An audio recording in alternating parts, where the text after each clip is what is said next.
It began with a man who, on the surface, seemed like the embodiment of loyalty and faith. A husband, a father of 6, a devout Catholic, and a career FBI agent. He was quiet, reserved, and by all appearances, just another man dedicated to protecting his country. But behind that calm exterior, Robert Hanssen was living one of the darkest double lives in American intelligence history. For over 2 decades, he deceived everyone: his family, his friends, his church, and even the FBI itself, selling America's most guarded secrets to its greatest enemy, the Soviet Union, and later, Russia. His story is one of deception so complete that it shook the FBI to its core and became a lesson in how even the most trusted can become the most dangerous. Robert Philip Hanssen was born on April 18, 1944, in Chicago, Illinois. His father was a Chicago police officer, known to be strict, often harsh, and emotionally distant. Growing up, Hanssen was quiet and socially awkward, someone who kept to himself. He excelled in school but never really fit in. After college, he earned a master's degree in accounting and began working for the Chicago Police Department in the Internal Affairs Division. Even then, he was obsessed with secrecy and control. He joined the FBI in 1976, a career move that gave him access to classified information and, more importantly, the respectability he had always craved.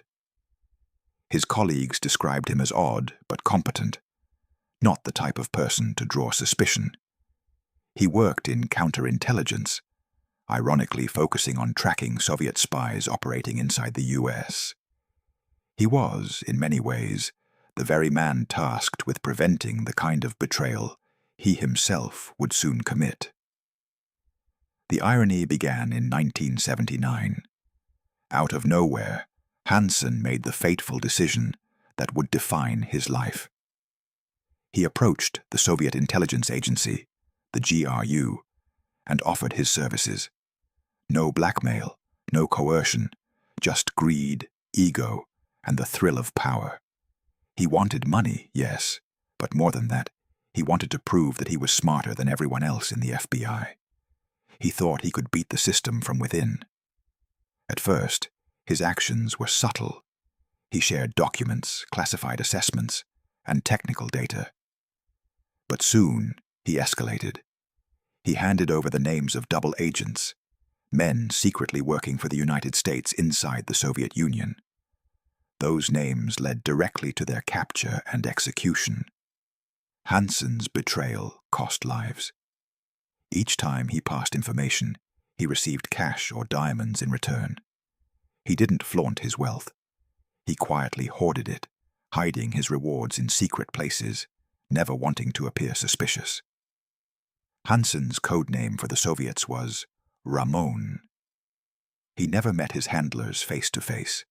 Instead, he used dead drops, secret locations where he'd leave packages of stolen documents wrapped in garbage bags, often hidden under bridges or buried in parks.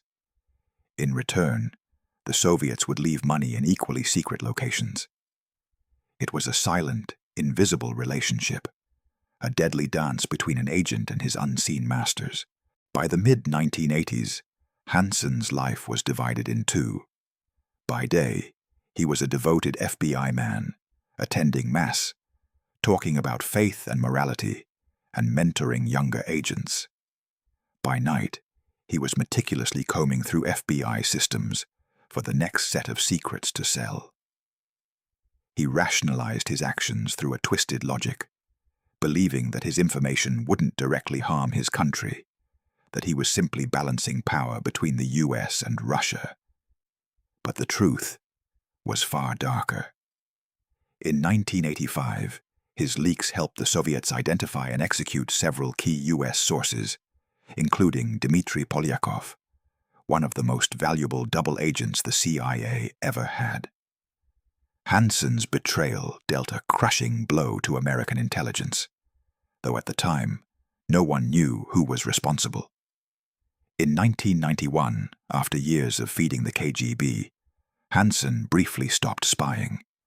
The Cold War had ended, and the Soviet Union had collapsed. He likely thought his work was done. But as the new Russian Federation took shape, so did his greed. By 1999, he resumed contact, offering his services once again, this time to the Russian intelligence agency, the SVR. Throughout his espionage career, he grew bolder. He installed hidden software on FBI systems to cover his tracks. He smuggled out classified data on floppy disks, which he'd carry in his briefcase. He even managed to hack into other agents' computers to see if they were investigating him. And yet, he remained invisible. His personal life was equally strange. Hanssen's wife, Bonnie, was deeply religious. When she discovered some early signs of his wrongdoing, a small amount of money that didn't make sense, he claimed he had only passed useless information to the Soviets to trick them. She believed him, and even had him confess to a priest, who advised Hanssen to donate the money to charity. He did, but it was all a cover. He kept spying. The FBI, meanwhile, was facing a crisis. In the late 1990s, they knew someone inside was leaking secrets, but they couldn't figure out who. Agents began suspecting CIA officer Aldrich Ames, who was later caught. But even after Ames was arrested, classified information continued to leak. That meant there was another mole. Years of damage piled up. U.S. intelligence operations were collapsing, and agents overseas were dying. Yet Hanssen continued to operate comfortably, right under their noses, even being promoted and praised for his dedication. The FBI was looking for a ghost, and the ghost was one of their own. In 2000, things began to unravel. The FBI finally obtained a secret Russian intelligence file, purchased for $7 million from a disgruntled Russian agent. Inside was a plastic bag, a fingerprint, and a recording of an American's voice talking with Russian handlers. That fingerprint matched Robert Hanssen. The Bureau decided to act carefully. They reassigned Hanssen to a new position at the FBI's Technology Division, one that appeared important, but was actually designed to isolate him. They began surveillance around the clock. His every move, every keystroke, every drive to church was monitored. Agents even planted hidden cameras in his office and car. They watched as he prepared one final drop. On February 18, 2001, Hanssen drove to Foxstone Park in Virginia. He placed a package of classified materials, sealed in a plastic bag, under a wooden footbridge, his usual method. What he didn't know was that FBI agents were waiting. Minutes later, as he walked back to his car, he was surrounded and arrested. After more than 2 decades of betrayal, the longest-running spy case in U.S. history was over. The agents who arrested him described him as eerily calm. He said, quote, "What took you so long?" He knew the game was finally up. Inside his car were more classified documents, along with evidence of his coded messages and encrypted notes. In the aftermath, the FBI was left humiliated. They had been betrayed from within by one of their own for over 20 years.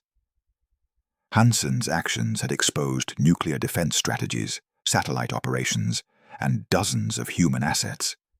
The damage was incalculable. In July 2001, Hanssen pled guilty to 15 counts of espionage to avoid the death penalty. He was sentenced to life in prison without parole and sent to the maximum security federal prison in Florence, Colorado, the same place that holds the nation's most dangerous criminals. There, he lived in near total isolation, 23 hours a day in his cell, no contact with other inmates, and only limited visits from family. It was a fitting punishment for a man who had built his life on lies and secrecy. For years, he corresponded with a few journalists and former colleagues, expressing regret but also bitterness. He maintained that he hadn't truly hurt anyone, a final act of self-deception. In truth, he had destroyed lives, crippled intelligence operations, and eroded trust inside America's most powerful law enforcement agency. Robert Hanssen died in prison in June 2023. The Bureau released a short statement acknowledging his death, but there were no tributes, no honors, no ceremonies. Just silence. The end of a man who once believed he was smarter than the system he betrayed. Hanssen's story is chilling not because of violence, but because of how ordinary it seemed. He wasn't a mastermind in the shadows, or a criminal genius with a dramatic escape. He was a man who lived in the suburbs, went to church, and tucked his kids in at night, all while quietly dismantling the nation's intelligence structure from within. In the end, his life stands as a stark reminder that betrayal often comes not from the enemy outside, but from the person sitting right next to you, smiling, loyal, and quietly hiding the truth.